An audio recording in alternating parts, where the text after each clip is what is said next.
और इस वक्त आपको दिखाएंगे वज़ीर आज़म इमरान खान इंटरव्यू दे रहे हैं. Because of our relationship, what India is becoming, I'm scared of for all my Indian friends, where it's heading right now. For an educated Indian, it must be frightening growing up in India right now. Right. So as you can imagine, I wanted also to meet you to talk about three main subjects. The first one, of course, is Afghanistan, because it's become a concern for you as well. As you know, Pakistan has not recognized the new regime at the moment. Could you explain me what are the consideration for Pakistan to recognize the new regime? Why is it not recognized yet, and what are the conditions that you have to recognize the new Taliban regime? Well, firstly, Pakistan wants to take all the regional countries surrounding Afghanistan. So we want to take a step, all of them collectively. It should be Pakistan alone. If it takes a steps, it's just too much international pressure on us, and we are really trying to get ourselves on our feet economically. My government came and the country was bankrupt. We didn't have money to pay our liabilities. So therefore, our main consideration right now is our economy. And our economy can only lift it up if we have a good relationship with the world. And therefore, the last thing we want is isolation, by being the only country. But having said that, I believe that the only way forward, if we are looking for the well-being of almost 40 million Afghan citizens, is to sooner or later recognize the government. Because there is no other alternative right now. There's not even, when the Taliban were in power last time, there was a Northern Alliance where there was a conflict going on. There's no conflict now in Afghanistan, which is, by the way, after 40 years, this is the first time the country is conflict-free, apart from, small terrorist organizations, which the more stability in Afghanistan, the less chance of any of these international terrorists to survive there. So I feel that the only way forward is recognition. Pakistan can't do it alone. I think we are consulting all the regional countries. But, for the well-being of the people of Afghanistan, sooner or later, they will have to recognize Afghanistan. Now, the question is, what are the conditions? Now, as far as I can see from, there's an international consensus that there should be one inclusive government. And number two, human rights, specifically female rights, women rights. So the Taliban government pledged both. They've talked about human rights and they've talked about inclusive government. Now the question is, what will it take for the world to be satisfied that the Taliban meet the condition? Right. This is really the condition because they've agreed to the two conditions. So actually, you're talking about women's rights, for example. When Mr. Mutaki was here in Islamabad for the OIC summit, for example, this issue of women's rights, was it raised with him, and what did he say? I mean, as you know, so far, in some provinces, universities are still closed for women. Some schools are also still closed. Did he give concrete word on this issue? Was he accurate? It's not concrete. They agreed to the principle. Right. How they will go about it, if anyone is familiar with the Afghan character, they should realize that they are very, very proud people. And, you can't push them. They hate outside interference. In 2001, Pakistan was one of the 3 countries that recognized Afghanistan. Yet when Pakistan tried to tell the Taliban, to hand over Osama bin Laden to the Americans, they point blank refused. So there's a limit to, what outside interference or pressure can do to a government, specifically a government which is fiercely independent like the Taliban. So just a caution that if anyone thinks that, you can force them, the pace of what they believe is an inclusive government and human rights, Well, it's not going to happen. And we should not expect, what we expect women's rights, according to what the people of Afghanistan think and what are Western women's rights. There's a big gulf between the two, and that's not going to happen. Western-style women's rights, if that is an expectation in Afghanistan, will not happen. But, they've agreed that girls should be allowed to study. So that's, there's no, at least that one point they have, when they came here, they agreed. Right. They said, we are just taking our time, we are seeing the right conditions, but they've agreed to that. Right. So, as far as the security concerns I'd like to know a bit more about the security concerns you have coming from Afghanistan. More precisely, you know that the Tehrik-e-Taliban Pakistan has bases in eastern Afghanistan, especially Loya Paktia. There are also the possibility that some Baluch insurgent groups could be also active from Afghanistan. They've carried out a couple of attacks against Pakistan recently. Are these some of your most pressing concerns that you have at the moment? Two concerns. Number one are the refugees. Pakistan already has over 3 million Afghan refugees.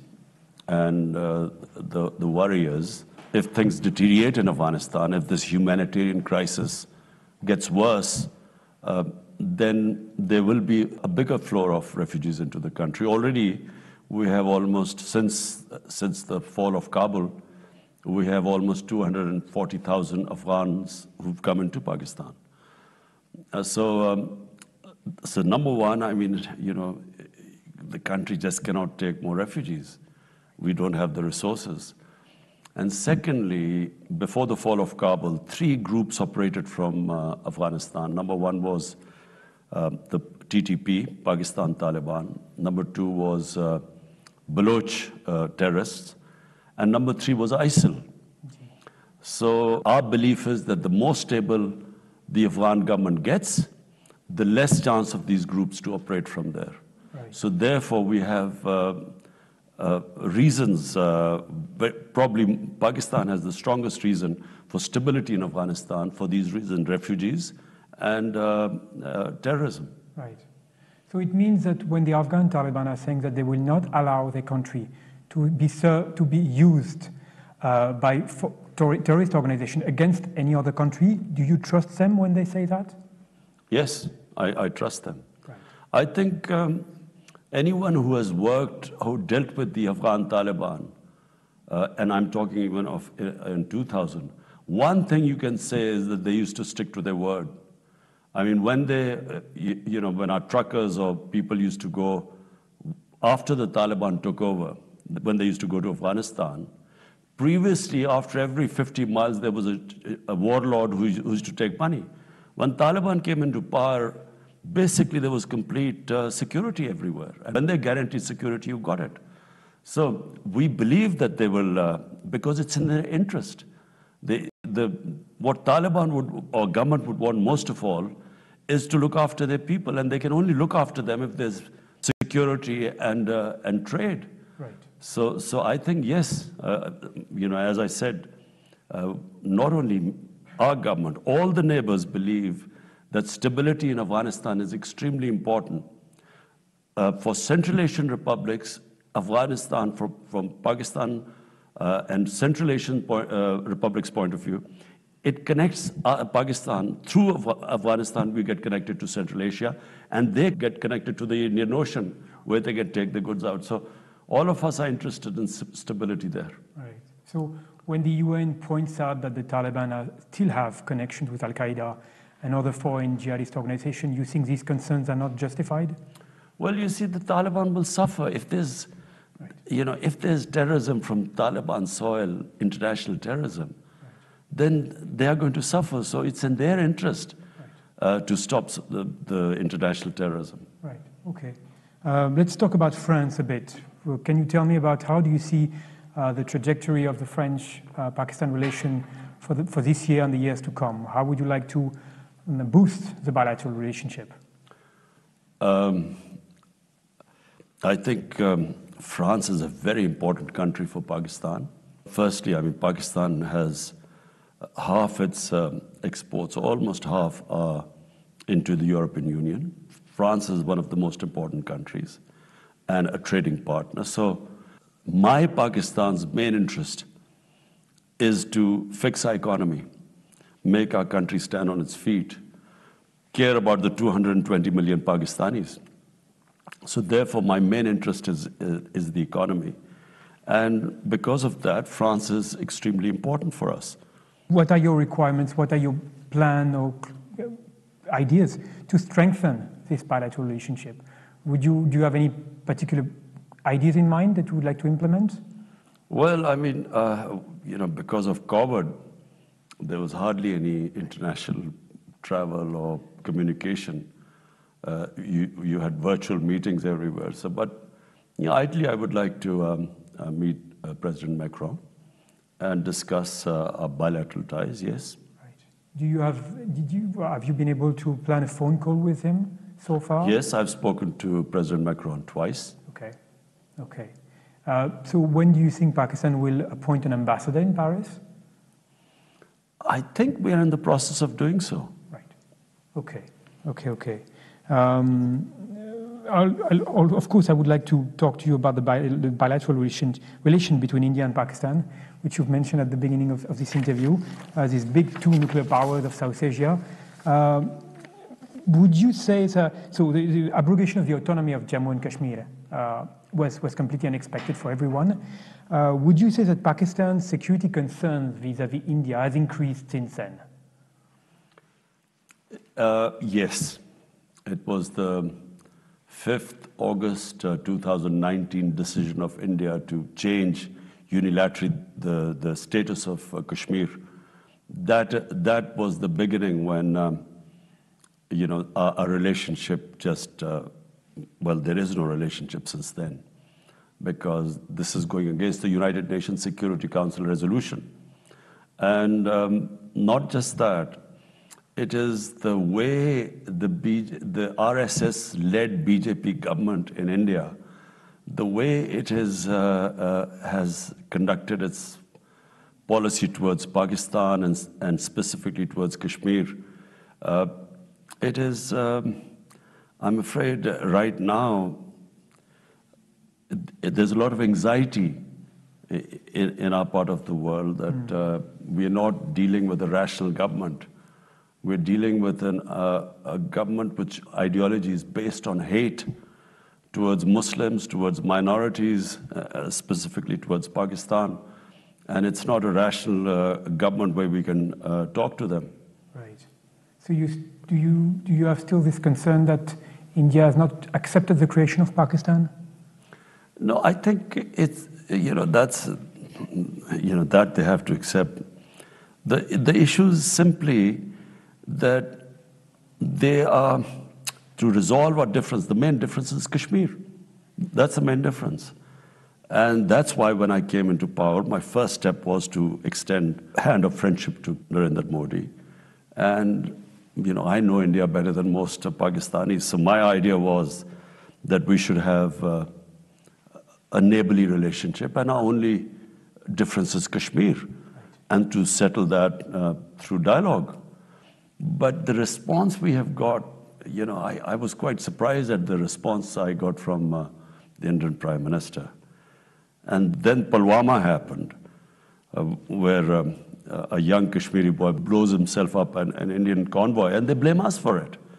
And then they bomb Pakistan. And then, of course, we downed one of their planes, and then we returned their pilot, just to tell them that we didn't want any escalation. But it was just their attitude, the attitude of this Modi government.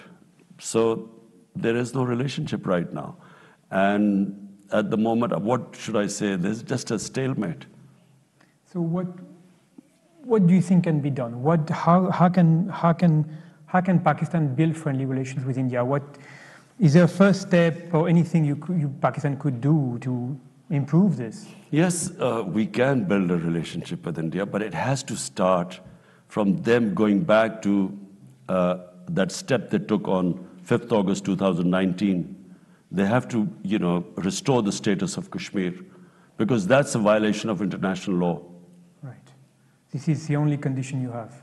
Yes, go back to 5th August 2019, and yes, we can talk after that. Otherwise, there will be no negotiation, no behind the door kind of secret negotiation to try to do something. It is the biggest betrayal. To negotiate would be betrayal of people of Kashmir who've suffered so much. 100,000 Kashmiris have died so far in what was their right guaranteed by the international community through the United Nations Security Council resolution that they would be allowed to decide their own destiny through a plebiscite. And so, denying them that and then using force, 800,000 troops, which have basically kept the people of Kashmir in an open prison. There's no way we can move forward until they restore that status. And indeed, actually, it's very interesting because very regularly I receive the press release from the Ministry of Foreign Affairs that condemns the use of force and torture in Kashmir. But let me ask you something that I have in mind. Pakistan regularly denounces this, and I completely understand.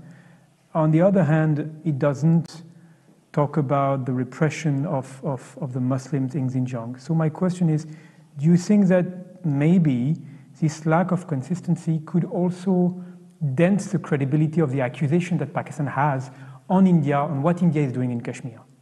Well, let's just first see. The status of Xinjiang is that it is part of China. It's not a dispute. It's recognized as part of China. The state of Kashmir is that this was, in 1948, accepted by the international community that it was a disputed territory between Pakistan and India. So number one, the status of Kashmir. Number two, the people of Kashmir were guaranteed that they would, and accepted by India, that through a plebiscite, they would decide whether they wanted to go to Pakistan or India. That plebiscite never took place. Kashmir had a special status in the Indian Constitution. Unilaterally, 2019, India removed that status. So firstly, it is a completely different, it's between Pakistan and India, it's a disputed land. Right. That's why Pakistan speaks about people of Kashmir, because 1/3 of Kashmir is in Pakistan. And there are a lot of Kashmiri refugees from Indian side who are living in Pakistan. So therefore, it is direct concern to Pakistan. Okay. So what happens to Muslims all over the world?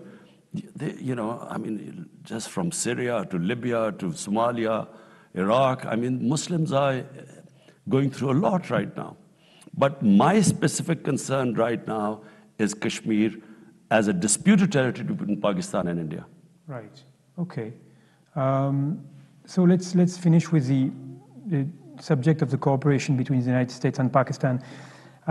You've been criticizing a lot the US-Pakistan partnership after 2001. After the US withdrew from Afghanistan, there was this over-the-horizon policy which was announced. How do you see Pakistan's participation in this over-the-horizon strategy envisioned by President Biden? Does it appeal to you? And have you seen some concrete response from you or from the US on this? What can be done exactly? But first, let me just be clear. Pakistan has very good relationship with the US. We've always had good relationship with the US. There were aspects of the relationship which I have always criticized. And the main aspect which I criticize was this war on terror and in Afghanistan. I never thought there would be a military solution in Afghanistan. For a start, there was no clear idea what they had come to do in Afghanistan. Was it nation building? Was it women's rights? Was it human rights? What were they doing there, or bringing in democracy? So because there were never clear aims, no one knew what they were doing in Afghanistan. I don't think the Americans knew what they were doing there. So what was victory in Afghanistan? No one knew that. So I criticized the Afghanistan adventure throughout, saying there was no military solution, whatever they're trying to achieve. Secondly, Pakistan's participation in the US war on terror. I did not want Pakistan to participate in it, only for one reason. In the 80s, Pakistan had helped the US and fight the Soviets in Afghanistan, arming the Mujahideen and calling jihad the jihadis were heroes because they were fighting foreign occupation against the Soviets. We trained them along with CIA. 10 years later, 89, the Soviets leave, and then come 2001, the US arrives in Afghanistan. Now we are trying to tell the same people who had been trained to fight foreign occupation, now we are telling them that fighting the US occupation is terrorism. So they turned against us. Okay. My point was we should have stayed neutral. So the Pakistani Taliban turned against us because all the operations against the Soviets took place from the tribal areas, adjoining districts to Afghanistan. They became Pakistan Taliban who turned against us. And secondly, the old Mujahideen groups, they turned against us, like Al-Qaeda. So Pakistan lost 80,000 people. I mean, which ally of the US lost so many people? And yet Pakistan got blamed for the failure in Afghanistan. So I disagreed with that. But apart from that, right now we have shared aim with the US. We want no terrorism from Afghanistan. We are against international terrorism. So is the US. So we have a shared interest. And I hope that US also realizes that they originally came to Afghanistan to fight international terrorism, Al-Qaeda. And now if it goes into chaos, you could end up the same position again. So therefore, we have a shared interest for stability in Afghanistan. Okay, so does that mean that Pakistan will participate in this over-the-horizon policy strategy? It can only happen with the permission of the Taliban government. And if they allow it, then it can happen. But otherwise, last thing we want is another conflict with this now Afghan government. After having lost 80,000 people now, Pakistan cannot afford another conflict. So we will be partners in peace with the US, but not in conflict. Okay. Let me ask you a bit of a personal question, but when I was living in Pakistan at the end of the 2009, 2013, Secretary of State Hillary Clinton came to Pakistan for a visit, and she was asked by a student in Lahore that, you Americans, you abandoned us after 89. What are the guarantees that we have that you will not abandon us again? Now, the United States have shifted their priorities away from this region. Do you feel that you've been betrayed again? Frankly, I don't blame the United States. I blame our own leadership. The job of the leadership of this country is to protect the interest of its own people. It's not the job of the United States to protect the interest of Pakistani people. Right. So why did Pakistan allow itself to be used? Clearly, we became part of the US war against the Soviets through Afghanistan, in 80s. But once that was over, a year later, sanctions were slapped on Pakistan. So Pakistan should have learned then. That's why I opposed, Pakistan joining the US war on terror after 2001, because number one, we had trained these mujahideen to fight foreign occupation. Now, how were we going to stop them? And when we joined them, they turned against us. But secondly, we felt used after when we were in 91, these pressless sanctions were imposed on Pakistan. After Pakistan was neighboring, we had 4 million Afghan refugees. We had Kalashnikovs in us first time. We had sectarian militant groups left in Pakistan, fallout of the Afghan jihad in the 80s. So now, by joining them, I opposed it. I thought we should stay neutral. But I still remember George Bush's statement saying that we will not abandon Pakistan again. Yeah. And they did. Okay. Last question. Do you have any plan to visit France? Is there any official visit for France which could be in the pipeline anytime soon, or is it something that you could do? Not yet, but yes, of course, I would like to visit France. Right. After Prime Minister Gilani in 2011, it's been 11 years since Pakistani Prime Minister has visited France, but I hope it will happen. Thank you so much for your time, Mr. Prime Minister. वज़ीर-ए-आज़म इमरान खान फ्रांसीसी जरीदे को खुसूसी interview दे रहे थे और उनका ये कहना था कि भारत 5 अगस्त का इक़दाम वापस ले और कश्मीर के हवाले से भारत को अपना मौक़िफ़ चेंज करना पड़ेगा। साथ ही वज़ीर आज़म ने कहा कि मैं अपने हिंदुस्तानी दोस्तों के लिए परेशान हूँ। इस वक्त हिंदुस्तान में पलना बढ़ना बहुत मुश्किल है। उन्होंने अफ़गानिस्तान के मामले पर कहा कि इलाकाई ममालिक को साथ लेकर अफ़गानिस्तान को चलना चाहिए। अफ़गान मामले पर सबके साथ मिलकर मुश्तरका तौर पर इक़दामात करना चाहते हैं। 4 करोड़ अवाम का मुस्तक़बिल बचाना है तो अफ़गान हुकूमत को तस्लीम करना होगा। साथ ही वज़ीर आज़म ने कहा कि इस वक्त पाकिस्तान ने ही अफ़गानिस्तान से जो इस वक्त मामलात हैं उसको बेहतर करने के लिए दुनिया से दरख्वास्त की है। उन्होंने ये भी कहा कि अफ़गानिस्तान हुकूमत से आलमी दुनिया के 2 मुतालबे हैं। दुनिया अफ़गानिस्तान में जामे हुकूमत और इंसानी हुकूक़ की पासदारी चाहती है।